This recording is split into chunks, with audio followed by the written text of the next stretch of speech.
Ben Shapiro, thank you for coming to GW. My name is Pranay. I'm a freshman here, and full disclosure, I am a socialist. And so much for the tolerant right. So my question is about... You're here, right? I mean, like, we'll treat you well, don't worry. So my question is, I've seen your videos, I've seen you at other universities here talking about the immorality of socialism, and when you do, you focus on socialism as the idea of wealth redistribution, taking from the rich, giving to the poor, taking from whoever, giving to whoever. But I think that ignores and that misses the point of what many socialists, myself and many of my comrades, see socialism as being.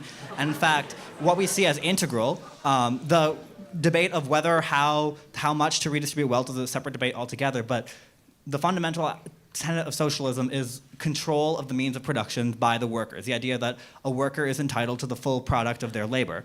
This is manifested in the real world in the example of worker cooperatives, employee-owned businesses, and so on. So setting aside any notions of wealth redistribution, someone already asked about that, what is so immoral about believing that a worker is entitled to the full value of their labor, especially given that such enterprises organized in such a way have been shown to be more effective than traditionally capitalistically organized businesses? Okay, so I think we have to separate out a couple of strands there. Number one, if you're going to talk about the efficacy of workers owning the means of production, are we talking about the government owning the means of production, or are we talking about workers owning the means of production? Because if you're talking about the government, that is wildly untrue, the last statement that you just made that it's effective. When the government owns the means of production, generally everything blows.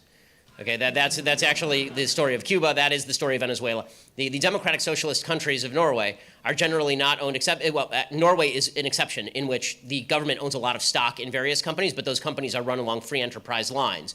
They're not run along redistributionist lines, actually.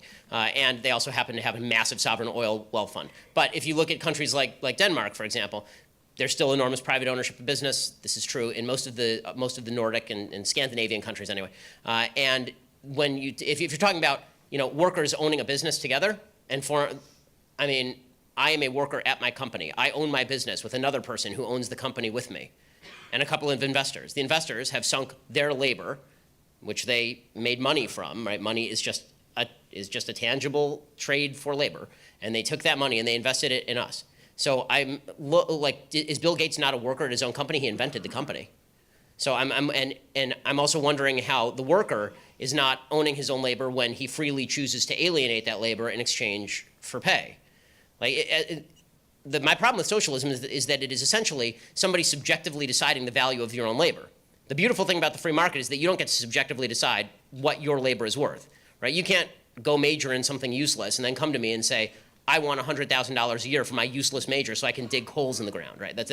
We all recognize that's stupid. But the labor value of theory, which is, the value labor of theory. It's been a long day. The labor theory of value. My goodness, the labor theory of value, which is that the amount of work you put into something dictates the value of the thing, is a bunch of crap. Right? If I spend all day making mud pies outside, that's an awful lot of work. It's also completely useless. The way that you actually determine the value of work is by trading it for somebody else's work in a fully voluntary fashion. So if you're asking whether I'm okay with, for example, private sector unions, workers get together and they go to the owner and they say, we want more of the profit margin. Sure, as long as you're not kneecapping somebody, right? But if you kneecap somebody, then I don't approve of your means anymore. If you're asking me if a bunch of workers decide to get together and form a joint stock corporation, of course, that's how most corporations are formed. Most LLCs are formed this way. It's a couple of guys who get together, band their labor together. It's like two guys. And then, after it grows, they decide to hire other people. So we need to be very specific. When you talk about the ownership of the means of production, are you talking about my version, because that's called capitalism, or are you talking about where the government owns the means of production or crams down on voluntary associations' rules as to the means of production?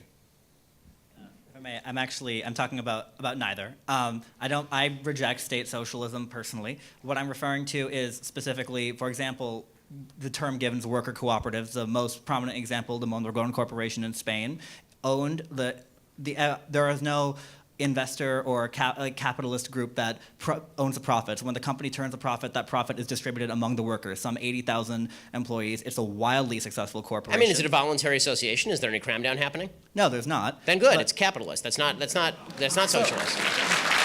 It's not.